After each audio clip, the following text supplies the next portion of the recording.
जय हिंद दोस्तों, स्वागत है आप सभी का आपके अपनी वीकली करंट अफेयर्स की क्लास में। मैं हूं आप सभी का राजा गुप्ता। और प्यारे दोस्तों, आज हम 9 से लेकर 15 सितंबर 2024 के इंपॉर्टेंट वीकली करंट अफेयर्स को डिटेल से कवर करने वाले हैं। दोस्तों, क्लास जो है आपकी हिंदी इंग्लिश दोनों मीडियम में है। भारत के सभी परीक्षाओं के लिए आप करंट अफेयर्स यहां पे पढ़ रहे हैं। आपका लगभग 90 से 95% क्वेश्चन हर एग्जाम में करंट अफेयर से रिलेटेड आपका इसी क्लास से आने वाला है। तो आइए फ्रेंड स्टार्ट करते हैं। 60+ इंपॉर्टेंट क्वेश्चन मैंने लिए हैं, तो आपका टेस्ट भी होगा और आपका पूरे हफ्ते का रिवीजन होगा। तो आइए स्टार्ट करते, कॉपी पेन लेकर के बैठिए और जो भी मैं आपको इंपॉर्टेंट पॉइंट बताऊं आप उसे अपनी नोटबुक में नोट कीजिएगा। तो आइए देखते हैं दोस्तों, सबसे पहला इंपॉर्टेंट क्वेश्चन जो आपकी स्क्रीन पर दिख रहा है और ये क्वेश्चन है यूएस ओपन से रिलेटेड। अभी हाल ही में यूएस ओपन हुआ है, उसमें 2024 में महिला ईगल का खिताब किसने जीता है आपसे पूछा जा रहा है। तो women singles title US open का जीता है एरिना सबलेंका ने जीता है। इसका सही आंसर हो जाएगा एरिना सबलेंका। अब आपसे पूछा जा सकता है कि एरिना सबलेंका किस देश से बिलोंग करती, तो आप बताएंगे कि बेलारूस की प्लेयर है, बेलारूस से इनका संबंध है। तो एरिना सबलेंका बेलारूस की प्लेयर, मेरे पीछे आप देख सकते हैं, इन्होंने यूएस ओपन का खिताब जीता है और अमेरिका की जेसिका पेगुला को हराया है। किसको हराया है? जेसिका पेगुला को हराया है। देखिए, साल में 4 यहां पे टेनिस टूर्नामेंट होते हैं, 4 ग्रैंड स्लैम होते हैं और सबसे आखिरी टूर्नामेंट होता है यूएस ओपन और इसकी विनर बनी है। नेक्स्ट क्वेश्चन आइए देखते हैं आपकी स्क्रीन पर। पेरिस पैरालंपिक 2024 में भारत ने टोटल कितने मेडल जीते हैं? How many medals has India won in Paris Paralympic? तो इसका राइट आंसर हो जाएगा टोटल 29 मेडल यहां पे पेरिस पैरालंपिक्स में जीते हैं। आपको याद रखना है कितने? 29 मेडल यहां पे जीते हैं। इसमें से 7 गोल्ड मेडल हैं, 9 सिल्वर मेडल हैं और 13 ब्रॉन्ज मेडल हैं। अब तक का भारत का अगर आपसे कोई पूछे कि सबसे बेस्ट प्रदर्शन कौन सा रहा है, तो अभी पेरिस पैरालंपिक में भारत ने सबसे अच्छा परफॉर्म किया है। ठीक है, भारत इसमें मेडल टैली में 18वें नंबर पे था। सबसे टॉप में कौन सा देश था?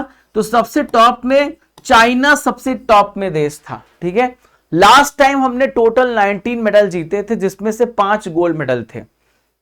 क्वेश्चन नंबर 3 आप सभी की स्क्रीन पर। यूएस ओपन में पुरुष एकल का खिताब किसने जीता है? मेन सिंगल्स का टाइटल किसने जीता है? तो यूएस ओपन में मेन सिंगल्स का टाइटल जीता जैनिक सिनर ने जीता है। जैनिक सिनर किस देश के प्लेयर हैं? इटली के प्लेयर हैं और इन्होंने इस टाइटल को अपने नाम किया है। शुरुआत का जो ऑस्ट्रेलियन ओपन होता है, साल का सबसे पहला ग्रैंड स्लैम जनवरी महीने में, उसको भी यहां पे जैनिक सिनर ने ही जीता है। दुनिया के नंबर 1 टेनिस खिलाड़ी हैं जैनिक सिनर और इन्होंने अमेरिका की टेलर फ्रिट्ज को हरा करके इसे जीता है। क्वेश्चन नंबर 4 आप सभी की स्क्रीन पर ही रहा। स्वच्छ वायु सर्वेक्षण 2024 अभी जारी किया गया। श्रेणी 1 में सबसे पहला स्थान किस शहर को प्राप्त हुआ है? तो यहां पे आपसे पूछा जा रहा है कि पहला पोजीशन क्लीन एयर सर्वे में किस शहर ने हासिल किया है? तो फ्रेंड्स, इसका राइट आंसर हो जाएगा सूरत। सूरत यहां पे टॉप में था और यहां पे सूरत और इंदौर स्वच्छता के मामले में भी टॉप में थे, लेकिन सूरत जो है ये स्वच्छ वायु कैटेगरी में भी टॉप में है। गुजरात का शहर है सूरत। तो ये 7 सितंबर को रैंकिंग जारी की गई international day of clean air for blue skies के अवसर पर और इसमें सबसे टॉप में था सूरत। और ये जो स्थान है, इसके बाद दूसरा स्थान जबलपुर को मिला, थर्ड प्लेस यूपी के आगरा शहर को मिला है। ये जो रैंकिंग जारी की जिनकी आबादी 10 लाख से ऊपर है, उन शहरों को इसमें शामिल किया गया है। भारत और संयुक्त अरब अमीरात के बीच में कितने समझौते किए गए आपसे पूछा जा रहा है। How many agreement have been signed between India and UAE? तो भारत और यूएई के बीच में प्यारे दोस्तों टोटल 4 एग्रीमेंट हुए हैं, 4 समझौते हुए हैं। तो यहां पर 4 समझौते में सबसे पहला समझौता है एलएनजी सप्लाई के लिए। तो Abu Dhabi national oil company, जिसे हम एडनॉक कहते हैं, और इंडियन ऑयल कॉर्पोरेशन के बीच में एलएनजी सप्लाई को लेकर के समझौता हुआ। दूसरा समझौता हुआ है एडनॉक और India strategic petroleum reserve limited के बीच में हुआ है। तीसरा समझौता हुआ है कि जो आप मेरे पीछे एक न्यूक्लियर प्लांट देख रहे हैं, इसका नाम है बराका न्यूक्लियर प्लांट। तो इसका जो संचालन होगा, इसका जो मेंटेनेंस होगा, इसका जो ऑपरेशन होगा, ये ऑपरेशन के संबंध में एमिरेट्स न्यूक्लियर के साथ समझौता, वो ये भारत इसकी रख रखाव करेगा। चौथा समझौता गुजरात सरकार और अबू धाबी के बीच में हुआ है, जो पीजेएससी कंपनी के बीच फूड पार्क के विकास के लिए समझौता हुआ है। अहमदाबाद में गुंडनपारा इलाका है, वहां पे एक फूड पार्क बनाया जाएगा। क्वेश्चन नंबर 6 आप सभी की स्क्रीन पर रहा। चौथा इंटरकॉन्टिनेंटल कप जो कि एक फुटबॉल कप है, इसे किसने जीता है? Who has won the fourth intercontinental cup? तो चौथा इंटरकॉन्टिनेंटल कप सीरिया ने जीता है और सीरिया ने भारत को हरा करके चौथा इंटरकॉन्टिनेंटल कप को अपने नाम किया है। तो इंटरकॉन्टिनेंटल कप एक प्रकार का फुटबॉल टूर्नामेंट है, सीरिया ने भारत को 3-0 से हरा करके जीता है। इस चैंपियनशिप में 3 टीमों ने पार्टिसिपेट किया है, भारत, सीरिया और मॉरिशस ने। भारतीय नौसेना ने पनडुब्बी रोधी युद्ध पोत मालापे और मुल्की को कहां से लॉन्च किया है? From where has India navy launched anti submarine warfare ship Malpe and Mulki? तो मालपे और मुल्की ये कोची केरल से यहां पे इसकी लॉन्चिंग की गई है। इसका राइट आंसर सी हो जाएगा। ठीक है, तो कोचिन शिपयार्ड में बना है ये मालपे और मुल्की नाम का 2 पनडुब्बी रोधी युद्ध पोत लॉन्च किया गया है। काउंटर पॉइंट रिसर्च के भी एक रिपोर्ट पेश की गई है। चीन के बाद 5G स्मार्टफोन के लिए दूसरा सबसे बड़ा बाजार कौन सा बना है? तो देखिए यहां पे चाइना जो है सबसे ज्यादा 5G फोन्स का मैन्युफैक्चरिंग कर रहा है। इसके बाद नाम आता है दोस्तों भारत का। भारत दुनिया का दूसरा सबसे बड़ा मार्केट बन गया 5G स्मार्टफोन के मामले में, और इसने अमेरिका को पीछे छोड़ दिया है। पहले नंबर पे चाइना आता है, दूसरे नंबर पे भारत आता है और तीसरे नंबर पे आएगा अमेरिका। ठीक है, हाल ही में केंद्र सरकार ने आयुष्मान भारत योजना के तहत किस उम्र के नागरिकों को स्वास्थ्य कवरेज की मंजूरी दी है? The central government has approved health coverage for citizen of which under as Ayushman Bharat योजना? तो आयुष्मान भारत योजना के तहत 70 साल से अधिक उम्र के जो सीनियर सिटीजन है उनको भी इसमें शामिल किया जाएगा। पहले ऐसा नियम था कि 70 साल से ऊपर के लोगों को नहीं शामिल किया जाता था, लेकिन अब 70 इयर्स के ऊपर के सीनियर सिटीजन को भी कवर किया गया है। तो 5 लाख रुपए का इनको हेल्थ इंश्योरेंस, स्वास्थ्य बीमा की मंजूरी मिली है। तो देश भर में 4.5 करोड़ परिवारों को इसका फायदा मिलने वाला है। यह योजना 2018 में स्टार्ट हुई थी झारखंड की कैपिटल रांची से, और फिर यह योजना से बहुत सारे लोगों को इसका लाभ भी मिला है। क्वेश्चन नंबर 10 आप सभी की स्क्रीन पर ये रहा। 63 नंबर का सुब्रोतो कप, यह भी एक प्रकार से फुटबॉल टूर्नामेंट है, लेकिन ये अंडर 17 कैटेगरी का है। इसमें अनेक देशों की जो टीमें होती, स्कूल टीमें, वो पार्टिसिपेट करती हैं। तो इसमें किसने इसमें अंडर 17 का खिताब जीता है? तो यहां पे 63 नंबर के सुब्रोतो कप अंडर 17 में टीजी इंग्लिश स्कूल जो कि मणिपुर में है, इसने जीता सुब्रोतो कप अंडर 17 का खिताब। तो मणिपुर का टीजी स्कूल ने 63 नंबर का अंतरराष्ट्रीय फुटबॉल टूर्नामेंट जीता है, और अंडर ये जो था टूर्नामेंट न्यू दिल्ली में ऑर्गेनाइज किया 2 से लेके 11 सितंबर के बीच में। क्वेश्चन नंबर 11 देखते हैं। सिंगापुर साहित्य जो पुरस्कार है 2024, ये किसे प्रदान किया गया? Who has been awarded the Singapore Literary Award 2024? तो फ्रेंड्स इसका राइट आंसर हो जाएगा प्रशांति राम। प्रशांति राम को सिंगापुर साहित्य पुरस्कार 2024 से सम्मानित किया गया। मेरे पीछे आप देख सकते हैं जो प्रशांति राम है, यहाँ पे आपको दिख रही है, ये नानयांग टेक्नोलॉजिकल यूनिवर्सिटी जो कि सिंगापुर में है, वहां पे लेक्चरार हैं, और इनकी बुक का नाम है 9 यार्ड साड़ी, जो कि यहाँ पे तमिलनाडु के कल्चर को बताती है। तो यहां पर इस बुक के लिए इनको अवार्ड दिया गया है। संयुक्त एक सैन्य अभ्यास है, इसे बोलते अल नज़ा।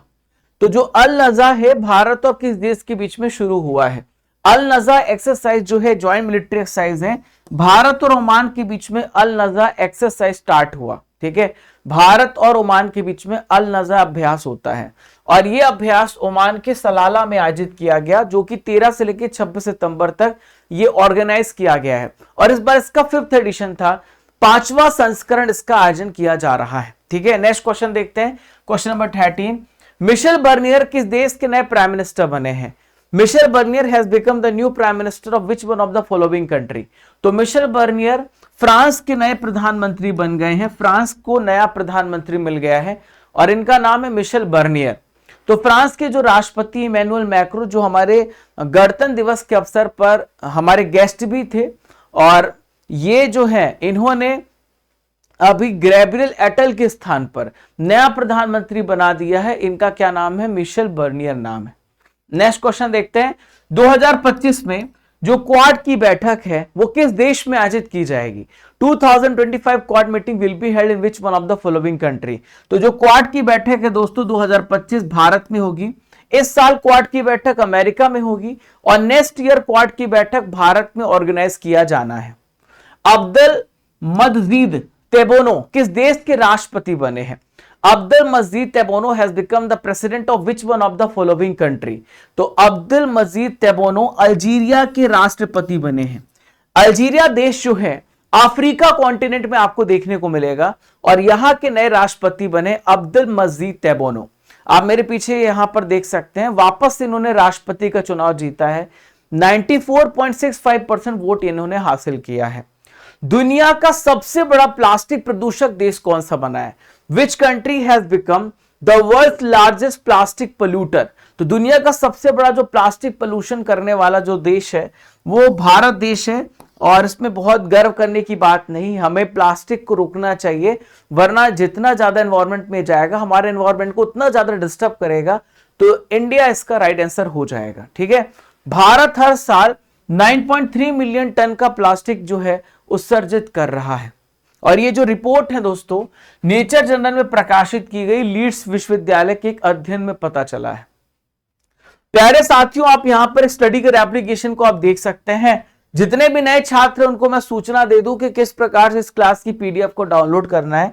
आप डेली करंट अफेयर सेक्शन में जाकर किसकी पीडीएफ को डाउनलोड कर सकते हैं। आप ई बुक सेक्शन में जाएंगे तो आपको यहां पर हर महीने की मासिक पत्रिका मिलती है जो कि हिंदी इंग्लिश दोनों मीडियम में है। इसके अलावा दोस्तों ईयरली हाफ ईयरली में आप जब जाएंगे तो यहां पे 9 महीने की हमने ई बुक यहां पे रिलीज की है, जनवरी से लेकर सितंबर तक। टॉप 500 एमसीक्यू है, इसमें 9 महीने की ई बुक अवेलेबल है हिंदी इंग्लिश दोनों मीडियम में आपके एप्लीकेशन पर इस जगह पर।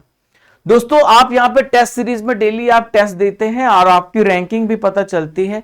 14 सितंबर के डेली करंट अफेयर्स का यहां पे रिजल्ट है। अनिल कुमार, आदित्य शर्मा, सरिता सिंह, दीनू जाटव, आप सभी ने यहां पे टॉप किया, टॉप 10 रैंक है। स्टैटिक जीके बुक का पेज नंबर 6 का रिजल्ट है। विक्रांत चौधरी, हरीश कुमार, पंकज, दीनू जाटव, ये आपने टॉप किया है। ठीक है, इस दोस्तों यहाँ पे हर मंथ की करंट अफेयर्स का मॉक टेस्ट भी आप दे सकते हैं। एक टेस्ट पास है जिसमें 3000 प्लस टेस्ट आप प्रैक्टिस कर सकते हो और 1 साल की वैलिडिटी है। Raja Gupta current affair Telegram channel को ज्वाइन करना मत भूलिएगा and don't forget to subscribe, like, share and comment अगर आपको हमारा कंटेंट अच्छा लगता है। तो स्टैटिक जीके बुक है दोस्तों, इसे आप घर में मंगवा सकते हैं और यहीं पे हो रहा है इसका रेगुलर पेज 22। आज पेज नंबर 7 आपका होमवर्क है, 11 बजे आपका टेस्ट होगा। हाल ही में फसल उत्सव, इसे हम बोलते हैं नुआखाई। तो नुआखाई किस राज्य में मनाया गया आपसे पूछा जा रहा है। तो देखिए नुआखाई फेस्टिवल जो है ये उड़ीसा राज्य में नुआखाई फेस्टिवल मनाया गया। देखिए नुआखाई फेस्टिवल मतलब होता है नया फसल जब फसल पक जाती है तो उसकी कटाई होती है, उसके बाद नया खाना बनता है, नया भोजन बनता है और वो परिवार के लोगों में बांटा जाता है। तो उड़ीसा का ये वार्षिक फसल उत्सव है नुआखाई। अंतरराष्ट्रीय सौर गठबंधन में 101 नंबर का सदस्य देश कौन सा शामिल हुआ है? तो देखिए अंतरराष्ट्रीय सौर गठबंधन में 101 नंबर का देश नेपाल शामिल हुआ है। 100वां मेंबर परग्वे है और 99 नंबर का देश स्पेन है। तो 99, 100 और 101 तीनों आपको याद रखना है। देखिए अंतरराष्ट्रीय सौर गठबंधन 2015 में स्थापित किया गया भारत और फ्रांस के प्रयासों के माध्यम से। इसका हेडक्वार्टर गुरुग्राम हरियाणा में आपको देखने को मिलेगा और यहां पे जो इसके ए.के. माथुर जी हैं इसके महानिदेशक हैं। ठीक है, तो यहां पे नेपाल ऑफिशियली यहां पे हमारे इस इंटरनेशनल सोलर अलायंस का ग्रुप है उस पर पूरी तरीके से मेंबर बन चुका है। मध्य प्रदेश सरकार के द्वारा संभागों, जिलों, तहसीलों के परिसीमन के लिए बनाया गया एक परिसीमन आयोग है, उसके अध्यक्ष कौन बने हैं आपसे पूछा जा रहा है। तो देखिए डिलिमिटेशन कमीशन मतलब होता है कि जिलों की संख्या बढ़ेगी घटेगी, ये सब सुझाव यहाँ पे देते हैं किस प्रकार से एमपी की सीमाएं बढ़नी घटनी है, इसलिए डिलिमिटेशन कमीशन बनाया जाता है। मनोज श्रीवास्तव इसका सही आंसर हो जाएगा। मनोज श्रीवास्तव इसके अध्यक्ष हैं। ठीक है, अगला सवाल है अशोक राज सिगडेल किस देश के नए सेना प्रमुख बने हैं? Ashok Raj Sigdel has become the new army chief of which one of the following country? तो अशोक राज सिगडेल साहब जो है नेपाल के नए, यहां पर आपको याद रखना है, नेपाल के नए सेना प्रमुख बने हैं, आर्मी चीफ बने हैं। यहां पर आप अशोक राज सिंहडेल को देख सकते हैं, ये 45 नंबर के सेना प्रमुख बने हैं नेपाल के। नागरिक उड्डयन पर दूसरा एशिया प्रशांत मंत्री स्तरीय सम्मेलन कहां पर आयोजित किया जाएगा? सेकेंड नंबर का एशिया पैसिफिक मिनिस्टर कॉन्फ्रेंस है, सिविल एविएशन, कहां पर होगा? तो दोस्तों ये न्यू दिल्ली में ऑर्गेनाइज किया जाएगा, नई दिल्ली में ऑर्गेनाइज होगा, नई दिल्ली में इसका आयोजन किया जाएगा और 11 से 12 सितंबर में आयोजित हो चुका है। आर रविंद्र किस देश में भारत के राजदूत बने हैं? R Ravindra has become the ambassador of which one of the following country? तो देखिए आर रविंद्र जो है ये आइसलैंड के नए राजदूत बने हैं। जो देखिए राजदूत क्या होता है, एम्बेसडर क्या होता है? दो देशों के बीच में जो बातचीत होती है वो राजदूत के माध्यम से होती है, ठीक है। तो राजदूत जो है कन्वेयर होता है जो एक देश का मैसेज दूसरे देश में पहुंचाने का काम करता है। तो मेरे पीछे आप आर रविंद्र को देख रहे हैं, इनको आइसलैंड का एम्बेसडर अपॉइंट किया गया है। महाराष्ट्र सरकार के द्वारा जनजाति विश्वविद्यालय कहां पर स्थापित किया जाएगा? तो एक ट्राइबल यूनिवर्सिटी सेटअप करने का फैसला किया गया है और महाराष्ट्र में जगह नासिक है, यहां पे स्थापित किया जा रहा है जनजाति विश्वविद्यालय, ठीक है, नासिक में। और यहां पे जो छात्र होंगे 80% जनजाति समुदाय से होंगे, 20% जनरल कैंडिडेट होंगे। मतदाताओं को सभी स्तरों पर न्यायाधीश का चुनाव करने की अनुमति देने वाला दुनिया का सबसे पहला देश कौन सा है?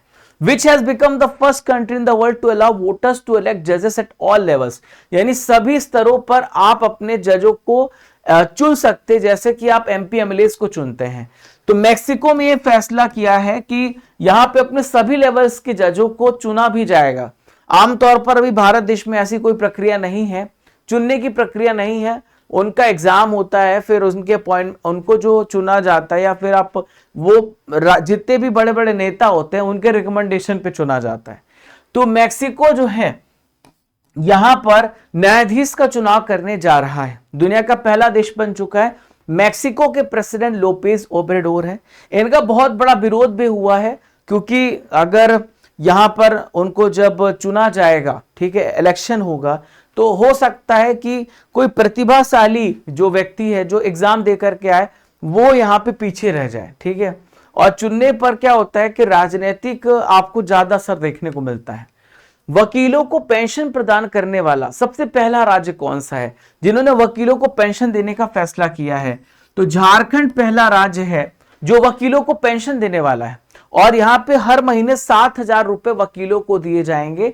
जो 65 साल से ऊपर के वकील हैं उनको हर महीने 7,000 रुपए पेंशन दिए जाएंगे, ठीक है। भारत के नए वित्त सेक्रेटरी, भारत के नए फाइनेंस सेक्रेटरी कौन बने हैं? भारत के नए वित्त सचिव कौन बने हैं? तो भारत के नए वित्त सचिव बने तुहिन कांत पांडे, ठीक है। वित्त सचिव क्या होता है? वित्त मंत्री का सलाहकार होता है। मोस्टली आप देखोगे तो वित्त मंत्री का काम ही कुछ नहीं है, जितने भी आईएएस आईपीएस ऑफिसर होते हैं, जितने भी आईएएस ऑफिसर होते हैं वो सारी प्लानिंग पॉलिसीज बनाते हैं, दे देते हैं, नेता बस उसकी घोषणा करता है। तो वित्त सचिव जो है यहां पे नियुक्त किए गए हैं तुहिन कांत पांडे। विश्व आत्महत्या रोकथाम दिवस कब मनाया जाता है? वर्ल्ड सुसाइड प्रिवेंशन डे हर साल कब आयोजित किया जाता है? तो दोस्तों ये जो 10 सितंबर को ये आयोजित किया जाता है। आपने देखा है कि आमतौर पर जो व्यक्ति डिप्रेस होता है, मेंटली ठीक नहीं होता, अपने आप को समझ नहीं पाता, तो ऐसा कदम उठाता है जो कि ये गलत कदम है। तो हमें ऐसे लोगों को पहचानना चाहिए, उनकी मदद करनी चाहिए। हर साल 10 सितंबर को विश्व आत्महत्या रोकथाम दिवस मनाया जाता है और आत्महत्या से रिलेटेड मुद्दों के बारे में जागरूकता बढ़ाने के लिए। अगला प्रश्न है Xiaomi इंडिया की ब्रांड एम्बेसडर कौन बनी है? Who has become the brand ambassador of Xiaomi India? तो Xiaomi इंडिया की ब्रांड एम्बेसडर कैटरीना कैफ बनी है। Xiaomi एक मोबाइल ब्रांड है, आपने तो यूज किया होगा फोन, तो इसको प्रमोट करने के लिए कैटरीना कैफ को नया ब्रांड एम्बेसडर बनाया गया है। भारत और किस देश के बीच में संयुक्त सैन्य अभ्यास, एक युद्ध अभ्यास है, यह शुरू हुआ है? तो एक ज्वाइंट मिलिट्री एक्सरसाइज हुआ है, युद्ध अभ्यास भारत और अमेरिका के बीच में हुआ है, ठीक है। देखो भारत और अमेरिका के बीच में एक और अभ्यास होता है जो कि बोलते हैं, इसको हम वज्र प्रहार बोलते हैं, कोप इंडिया बोलते हैं। तो ये अभ्यास भारत और अमेरिका के बीच में होते हैं, ठीक है। अब ये कहां पर हुआ है ये अभ्यास? तो ये राजस्थान में महाजन फील्ड फायरिंग रेंज है। वहां पर आपको ये अभ्यास देखने को मिलेगा। यूपी के सीएम योगी आदित्यनाथ ने जटायु संरक्षण और प्रजनन केंद्र का उद्घाटन कहां पर किया है? तो यूपी के जो सीएम आदित्यनाथ, इन्होंने महाराजगंज में, महाराजगंज आपको यूपी में देखने को मिलेगा, वहां पर महाराजगंज में नया जटायु संरक्षण और प्रजनन केंद्र का उद्घाटन किया है। ठीक है। हाल ही में बेपी कोलंबो अंतरिक्ष यान किस ग्रह के सबसे निकट पहुंच गया है? Recently BepiColombo spacecraft has reached the closest to which one of the following planet? तो देखिए, ये बुध ग्रह की स्टडी करने के लिए भेजा गया है और ये बुध ग्रह के करीब पहुंच गया है। कुछ तस्वीरें वायरल हुई हैं, बड़े बड़े गड्ढे यहां पे दिख रहे हैं। बुध मरकरी सबसे ज्यादा पास है हमारे सूर्य के, और यहां पर इसकी स्टडी करने के लिए भेजा है। 2026 तक ये पहुंच जाएगा। 2018 में भेजा गया था, इतना दूर का सफर तय किया, अब जाकर के वहां पे थोड़ा बहुत पहुंच पाया है, अभी भी इसकी लैंडिंग नहीं हुई है। ठीक है। किस राज्य ने नीति आयोग की तरह थिंक टैंक के रूप में ग्रीट की स्थापना करी है? तो ग्रीट मतलब होता है गुजरात, जो रिफॉर्मिंग इंस्टीट्यूशन आप कह सकते हैं, तो गुजरात इसका सही आंसर हो जाएगा। तो नीति आयोग की तरह ही गुजरात ने ग्रीट की स्थापना करी है। तो नीति आयोग का जो थिंक टैंक है वो ग्रीट कहलाएगा। इसे कहते हैं गुजरात स्टेट ट्रांसफॉर्मेशन इंस्टीट्यूट, और ये गुजरात की हेल्प करेगा, गुजरात को सजेस्ट करेगा कि किस प्रकार से वो विकास करेगा। और ये सजेशन हालांकि बाध्यकारी नहीं होते हैं, वो चाहे तो गुजरात राज्य से माने चाहे ना माने। 79 नंबर के संयुक्त राष्ट्र महासभा में किसने सीट हासिल करी है? ठीक है। तो आपसे पूछा जा रहा है Who has secured the seat in the 79th UN General Assembly? तो इसका सही आंसर हो जाएगा फिलिस्तीन। तो फिलिस्तीन ने यहां पे संयुक्त राष्ट्र महासभा में जो सीट है हासिल करी है। अभी फिलिस्तीन को मेंबर बनाने का पूरा प्रयास किया जा रहा है और बहुत सारे देशों ने इसका समर्थन भी किया है। अभी फिलिस्तीन को संयुक्त राष्ट्र का पूर्ण सदस्य नहीं बनाया गया है। तो श्रीलंका सूडान के बीच में जो फिलिस्तीन राज्य है वो अपना स्थान यहां पे इन्होंने ग्रहण किया है। ठीक है। इस प्रकार से हर देश को सीट दी जाती है यूनाइटेड नेशन में। 10 सितंबर को ये मीटिंग स्टार्ट हुई है। सितंबर महीने में मीटिंग स्टार्ट की जाती है। दुनिया भर के अनेक मुद्दे यहां पे चर्चा किए जाते हैं ताकि विश्व में शांति बनी रहे और हर एक देश मिल करके विकास करे और आगे बढ़े। ठीक है।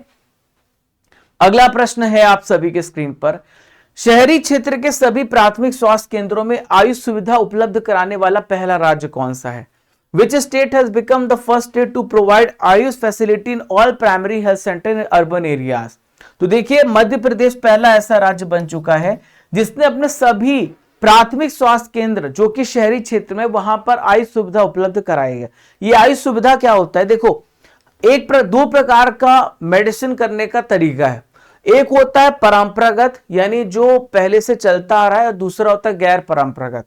तो आप जो इंग्लिश मेडिसिन, जो अंग्रेजी दवा है, वो आपके शरीर में साइड इफेक्ट करती है, लेकिन अगर आप आयुर्वेद हो गया, योगा के माध्यम से अगर आप उपचार करते हैं तो ये शरीर में आपको इफेक्ट नहीं डालते, कोई साइड इफेक्ट नहीं देते हैं। ठीक है। सरकार ने सजावटी मत्स्य पालन क्षेत्र की जरूरत को पूरा करने के लिए कौन सा एप्लीकेशन लॉन्च किया है? Which application has been launched by government to cater the needs of ornamental fisheries sector? तो देखिए, जो एप्लीकेशन लॉन्च किया गया इसे नाम है रंगीन मछली ऐप। तो रंगीन मछली एप्लीकेशन के माध्यम से मछलियों की अलग अलग कलरफुल प्रजातियों के बारे में पता चलेगा और इस एप्लीकेशन को लॉन्च किया गया है। ब्रिक्स के राष्ट्रीय सुरक्षा सलाहकारों का सम्मेलन 2024 कहां पर आयोजित किया गया? Where was BRICS National Security Advisor Conference 2024 been held? तो फ्रेंड्स, इसका राइट आंसर हो जाएगा सेंट पीटर्सबर्ग, रशिया में ऑर्गेनाइज किया गया। दोस्तों, इस साल ब्रिक्स की जो मीटिंग है रशिया में होने वाली है और यहां पर अभी नेशनल सिक्योरिटी एडवाइजर को बुलाया गया। भारत की तरफ से अजीत डोभाल, NSA है, वो इसमें शामिल हुए हैं। टोटल 10 कंट्रीज के अलग अलग देशों के सिक्योरिटी एडवाइजर इसमें शामिल हुए हैं। डीआरडीओ ने ओडिशा के चांदीपुर के एपीजे अब्दुल कलाम आइलैंड से किस मिसाइल की सफल टेस्टिंग की है? तो डीआरडीओ ने हाल ही में एपीजे अब्दुल कलाम जो आपका आइलैंड है, यहां से अग्नि 4 नाम की सफल टेस्टिंग की। अग्नि 4 इसका राइट आंसर हो जाएगा। 6 जून 2022 को इसकी पहली टेस्टिंग की थी। अब इसका पूरी तरीके से सक्सेसफुली टेस्ट फायर इसे किया गया है। 900 गोल करने वाले दुनिया के सबसे पहले फुटबॉलर कौन बने हैं? Who has become the first footballer in the world to score 900 goals? तो 900 गोल करने वाले दुनिया के सबसे पहले फुटबॉलर क्रिस्टियानो रोनाल्डो हैं। क्रिस्टियानो रोनाल्डो पुर्तगाल के प्लेयर हैं, लेकिन दोस्तों अलग अलग क्लब के लिए इन्होंने खेला है और टोटल इन्होंने 900 गोल किए हैं। रियल मैड्रिड के लिए जो कि क्लब है 454 गोल किए हैं, पुर्तगाल के लिए 131 गोल किए हैं। तो टोटल रोनाल्डो के 900 गोल हैं। एशियाई ओलंपिक परिषद के अध्यक्ष बनने वाले सबसे पहले भारतीय कौन बन गए हैं? तो आपसे पूछा जा रहा है ओसीए के पहले भारतीय कौन बने, अध्यक्ष जो बने हैं, तो रणधीर सिंह इसका राइट आंसर हो जाएगा और वो बने हैं एशियाई ओलंपिक परिषद के अध्यक्ष। मेरे पीछे आप रणधीर सिंह को देख सकते हैं। अरुण गोयल को किस देश में भारत का राजदूत अपॉइंट किया गया है? Arun Goyal has been appointed ambassador of India to which one of the following country? तो अरुण गोयल को बनाया गया है राजदूत, कहां का बनाया गया है? तो क्रोएशिया का राजदूत बनाया गया है। क्रोएशिया इसका राइट आंसर हो जाएगा, ठीक है। तो क्रोएशिया में अगला राजदूत इन्हें अपॉइंट किया गया राजकुमार श्रीवास्तव के स्थान पर। हाल ही में किस कंपनी ने ब्रेल लिपि में भारत की पहली स्वास्थ्य बीमा पॉलिसी को लॉन्च किया है? तो इंडिया की पहली ऐसी पॉलिसी जो कि ब्रेल लिपि में लॉन्च की गई है। ब्रेल लिपि होती क्या है? मतलब उसमें उभरे हुए अक्षर होते हैं, उसको देख करके जो ब्लाइंड पर्सन होता है, जो देख नहीं सकता, वो पहचान सकता है और उस पॉलिसी के बारे में जानकारी ले सकता है। इस कंपनी का नाम है स्टार हेल्थ इंश्योरेंस कंपनी। क्या नाम है? स्टार हेल्थ इंश्योरेंस कंपनी नाम है। इन्होंने पहली स्वास्थ्य बीमा पॉलिसी को लॉन्च किया है। किस देश में सोशल मीडिया के उपयोग के लिए न्यूनतम आयु लागू किया जाएगा? कौन सा ऐसा कंट्री है जो एक लॉ ला रहा है ताकि सोशल मीडिया का जो यूज है वो कम एज के लोग ना कर सकें? तो ऑस्ट्रेलिया ने फैसला किया कि 14 से 16 साल के बच्चों को यहां पे रोका जाएगा और मीडिया, सोशल मीडिया का इस्तेमाल वो नहीं कर पाएंगे। ऑस्ट्रेलिया के प्राइम मिनिस्टर एंथनी अल्बनीज ने किया है क्योंकि इंटरनेट का, मोबाइल का बहुत ही गलत इंपैक्ट पड़ रहा है बच्चों की पढ़ाई पर। किस शहर में आर्टिफिशियल इंटेलिजेंस सिटी विकसित की जाएगी? कौन सा ऐसा सिटी जहां पे एआई सिटी डेवलप किया जाएगा? तो एआई सिटी डेवलप यहां पे हैदराबाद में किया जाएगा। हैदराबाद में एआई सिटी को डेवलप किया जाएगा। भारत ने मानवीय सहायता के रूप में किन देशों को खाद्यान्न भेजा है? तो अभी यहां पर अल नीनो इफेक्ट की वजह से सूखा हो गया और जो पर्याप्त मात्रा में फसल का उत्पादन नहीं हो पाया है, इसी को देखते हुए भारत ने मदद की है मलावी की, जाम्बिया की, जिम्बाब्वे की। इन तीनों देशों की मदद की, तीनों ही अफ्रीकन कंट्रीज हैं। तो भारत ने यहाँ पे, आप देखो यहाँ पे मलावी और जिम्बाब्वे को 1,000 मैट्रिक टन चावल प्रदान किया है। जाम्बिया को 2500 मैट्रिक टन मक्का यानी मेज प्रोवाइड किया है। राष्ट्रपति द्रौपदी मुर्मू जी ने कितने लोगों को राष्ट्रीय फ्लोरेंस नाइटिंगेल अवार्ड से सम्मानित किया है? तो राष्ट्रपति द्रौपदी मुर्मू जी ने 15 यहां पे नर्सों को यहां पे फ्लोरेंस नाइटिंगेल अवार्ड से सम्मानित किया है। देखिए आप यहां पर अवार्ड समारोह भी देख सकते हैं। यहां पे देश के जो हेल्थ मिनिस्टर हैं जेपी नड्डा साहब भी बैठे हैं और इनके साथ वो सभी नर्सेस हैं जो अपनी कंट्रीब्यूशन दे रही हैं, अपनी सेवाएं दे रही हैं। इनके समर्पण के लिए फ्लोरेंस नाइटिंगेल अवार्ड से इन्हें सम्मानित किया गया। ये अवार्ड 1973 में एस्टेब्लिश किया गया था और तब से ये अवार्ड दिया जा रहा है स्वास्थ्य और परिवार कल्याण मंत्रालय के द्वारा। भारत सरकार ने कितनी भाषाओं में टेक्निकल शब्दों वाली वेबसाइट को लॉन्च किया है? तो दोस्तों हमारे संविधान की 8 शेड्यूल है, 8वीं सूची है, वहां पर आपको 22 भाषाएं देखने को मिलेगी। तो 22 भाषाओं में टेक्निकल शब्दों वाली वेबसाइट लॉन्च किया गया है ताकि हर भाषा को आसानी से समझा जा सके। भारत सरकार के द्वारा शुरू किया गया मिशन मौसम की अवधि क्या है? एक मिशन मौसम लॉन्च किया गया है, तो भारत सरकार ने इसे लॉन्च किया 2 साल की अवधि के लिए और मिशन मौसम के तहत हम यहाँ पे पूरे डेटा कलेक्ट करेंगे जो चेंजेस भारत में होते हैं और क्लाइमेट और वेदर में। तो ये मिशन मौसम का मकसद है, ठीक है। राष्ट्रीय हिंदी दिवस कब मनाया जाता है? When is national Hindi day celebrated? तो फ्रेंड्स हर साल 14 सितंबर को राष्ट्रीय हिंदी दिवस मनाया जाता है। दोस्तों आज है 15 सितंबर और नेशनल इंजीनियर्स डे मनाया जाएगा। 15 सितंबर को नेशनल इंजीनियर्स डे मनाया जाएगा। तो 14 सितंबर को ही क्यों मनाते हैं? क्योंकि 14 सितंबर 1949 को हिंदी को भारत की ऑफिशियल लैंग्वेज के रूप में घोषित किया गया था, ठीक है। आईआईटी दिल्ली ने किस देश में अपना सबसे पहला अंतरराष्ट्रीय परिसर खोला है? तो आईआईटी दिल्ली ने फैसला किया है और पहला इंटरनेशनल कैंपस खोला है। तो ये कहां पे खोला है? तो पहला आईआईटी दिल्ली ने कैंपस यूएई में खोला है। कहां पर खोला है? यूएई इसका सही आंसर हो जाएगा। तो यहां पे 52 स्टूडेंट्स का एक बैच है जो कि यूएई अबू धाबी में यहां पर इसका कैंपस खोला गया। देखिए शानदार, यहां पर ऐसा लग रहा है कि स्पेस में जो हमारा अंतरिक्ष यान है भेजा जाता है वैसा इसका मॉडल है और बहुत ही शानदार तरीके से इसे तैयार किया गया है। न्यू डेवलपमेंट बैंक का नया सदस्य देश कौन सा बना है? Who has become the new member of new development bank? तो एनडीबी का नया यहां पे अल्जीरिया इसका सही आंसर हो जाएगा। अल्जीरिया नया सदस्य बना है एनडीबी का। देखिए एनडीबी का हेडक्वार्टर संघाई चाइना में है, ठीक है, और एनडीबी ब्रिक्स देशों का बैंक है जो ब्रिक्स को मदद करता है। अल्जीरिया को उसमें शामिल कर लिया गया है। मोइन अली ने इंटरनेशनल क्रिकेट से रिटायरमेंट लेने का फैसला किया। वो किस देश के लिए क्रिकेट खेलते थे? तो मोइन अली जो है इंग्लैंड के लिए क्रिकेट खेलते थे, ऑलराउंडर प्लेयर थे और इन्होंने रिटायरमेंट लेने का फैसला किया है। अगला है अबू धाबी के क्राउन प्रिंस शेख खालिद बिन मोहम्मद बिन जायद अल नहयान भारत के कितने दिन की यात्रा पर आए? तो ये जो प्रिंस हैं 2 दिनों की यात्रा पर भारत पर आए हैं। बहुत सारे समझौते हुए हैं। मैंने आपको बताया भारत और यूएई के बीच में 4 समझौते, 4 एग्रीमेंट हुए हैं। हाल ही में केंद्र सरकार ने सुप्रीम कोर्ट में कितने एडिशनल सॉलिसिटर जनरल अपॉइंट किए हैं? तो how many additional solicitor general have been appointed by the central government in the supreme court recently? तो इसका राइट आंसर हो जाएगा 6 एडिशनल सॉलिसिटर जनरल अपॉइंट किए गए हैं, ठीक है। 6 एडिशनल सॉलिसिटर जनरल अपॉइंट किए गए।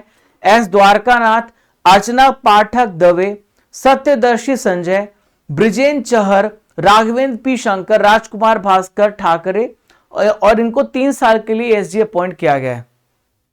देखिए जो सॉलिसिटर जनरल होता है या फिर एडिशनल सॉलिसिटर जनरल होता है, ये गवर्नमेंट को लीगल एडवाइस देता है, कानूनी सलाह देता है और इनकी जो अपॉइंटमेंट हुई है 3 इयर्स के लिए अपॉइंटमेंट हुई है, ठीक है। अगर आपसे पूछा जाए भारत के सबसे पहले सॉलिसिटर जनरल कौन है, तो इनका नाम है सीके दफ्तरी। भारत के वर्तमान में अटॉर्नी जनरल कौन है? देखिए अटॉर्नी जनरल के अंडर आते हैं solicitor general. Attorney general article number 76 के तहत बनाया जाता है। आर वेंकट रमणी इसका राइट आंसर। पेरिस पैरालंपिक 2024 में गोल्ड मेडल जीतने वाले खिलाड़ियों को इनाम राशि के रूप में कितने रुपए मिलेंगे? तो पेरिस पैरालंपिक में जिन खिलाड़ियों ने अच्छा परफॉर्म किया है, टोटल भारत को 7 गोल्ड मेडल मिले हैं, तो हर खिलाड़ी को 75 लाख रुपए कैश प्राइज मिलेगा। जिन्होंने सिल्वर मेडल जीता उन्हें 50 लाख रुपए, ब्रॉन्ज मेडल जीतने वाले को 30 लाख रुपए मिलेंगे। अगला प्रश्न है 5 डिकेड्स इन पॉलिटिक्स, इस बुक को किसके द्वारा लिखा गया है? तो जो 5 डिकेड्स इन पॉलिटिक्स है, इस बुक को लिखा है सुशील कुमार शिंदे ने। देखिए सुशील कुमार शिंदे कांग्रेस के बहुत बड़े लीडर हैं, कांग्रेस के सीनियर लीडर हैं। इन्होंने इस बुक को दिल्ली में इसका रिलीजिंग किया है। 2006 से लेकर 12 तक ये ऊर्जा मंत्री रह चुके हैं, भारत के गृह मंत्री भी रह चुके हैं। 54 नंबर की जीएसटी परिषद की बैठक में कैंसर की दवा का जीएसटी जो है 12% से घटाकर कितना कर दिया गया? तो दोस्तों जो जीएसटी 12% लगता था कैंसर की दवाओं पर, उसे 12% से घटाकर 5% कर दिया गया है, ठीक है। पोलरिस डॉन मिशन बहुत ही इंपॉर्टेंट क्वेश्चन है। ये किस स्पेस कंपनी ने लॉन्च किया था? पोलरिस डॉन मिशन को स्पेसएक्स ने लॉन्च किया है। अब ये कैसा मिशन है आइए समझते हैं। तो देखिए 10 सितंबर को इसकी लॉन्चिंग की गई। पहली बार एस्ट्रोनॉट्स को भेजा गया 700 किलोमीटर, जिन्होंने स्पेस वॉक किया है, यानी यहां पे स्पेस में अंतरिक्ष में वॉक किया है और ये फाल्कन 9 रॉकेट की मदद से भेजे गए थे। ये पहली प्राइवेट स्पेस वॉक हुई है। 15 से 20 मिनट तक यहां पे वॉक चली है। सीताराम येचुरी किस राजनीतिक दल के महासचिव थे जिनका हाल ही में निधन हो गया है? तो दोस्तों एक communist party of India CPI के नेता थे जिनका हाल ही में निधन हो गया है। 72 साल की एज में इनका निधन हुआ है, ठीक है। हाल ही में किस राज्य ने पूर्व अग्निवीरों के लिए 10% रिजर्वेशन को मंजूरी दी है? तो दोस्तों यहां पे उड़ीसा राज्य ने फैसला किया है कि जो उनकी सैन्य सेवाएं हैं जो उड़ीसा राज्य में चल रही हैं, वहां पे 10% का आरक्षण दिया जाएगा राज्य की सैन्य सेवाओं में अग्निवीरों को, ठीक है। ग्रुप सी और ग्रुप डी का इसमें लाभ मिलने वाला है। दोस्तों आज का आखिरी इंपॉर्टेंट करंट अफेयर आप सभी की स्क्रीन पर 60वां प्रश्न है केंद्र सरकार ने अंडमान और निकोबार द्वीप समूह की जो कैपिटल है पोर्ट ब्लेयर, इसका नाम चेंज किया है। तो इसका नाम चेंज करके क्या कर दिया है, तो इसका नाम हो गया है श्री विजयपुरम, इसका नाम कर दिया गया है। ठीक है, तो केंद्र सरकार ने पोर्ट ब्लेयर का नाम चेंज करके श्री विजयपुरम किया है। दोस्तों आप लोगों के लिए एक प्रश्न है, अब्दुल मजीद तैबूनो किस देश के राष्ट्रपति बने? आपको इसका आंसर मुझे कमेंट बॉक्स पे देना है। तो जितने भी हमारे प्यारे छात्र हैं वो यहां पे स्टैटिक जीके बुक को ऑर्डर कर सकते हैं। जो नए छात्र हैं, और स्टैटिक जीके बुक का मैं डेली आपको पेज नंबर देता हूं, आपको पेज नंबर देता हूं तो आप पेज नंबर पढ़ के आते हैं, उसका डेली आप टेस्ट देते हैं एप्लीकेशन में। अब तक 6 पेजेस का रेगुलर आपका टेस्ट हो रहा है, 11 बजे इसकी टाइमिंग है। आज आपको 7वां पेज पढ़ के आना है। आपके पास ये बुक आ गई होगी, बहुत सारे बच्चों के पास आ गई होगी, और सबने बहुत अच्छे पॉजिटिव फीडबैक दिए हैं, और आप एक दूसरे से डिस्कस भी कर सकते हैं कि बुक कैसी है, और आप रेगुलर पढ़ें। आपकी आज रात को मैराथन क्लास है और आपकी स्टैटिक जीके दोनों क्लास है, तो आप आज की क्लास का वेट करिएगा। रात को 9 बजे आपका मैराथन होगा, शाम को 7 बजे आपका स्टैटिक जीके की क्लास होगी। तो फ्रेंड्स चलते हैं, मिलेंगे नेक्स्ट इंपॉर्टेंट सेशन के साथ। तब तक के लिए आप सभी को धन्यवाद और जय हिंद, जय भारत। आज का दिन आपका बहुत ही शानदार हो, बहुत ही खुशनुमा हो, और आप जो चाहें आपका वो लक्ष्य पूरा हो। इसी कामना के साथ आज की क्लास को एंड करते हैं। मिलते हैं नेक्स्ट इंपॉर्टेंट क्लास में। जय हिंद, जय भारत।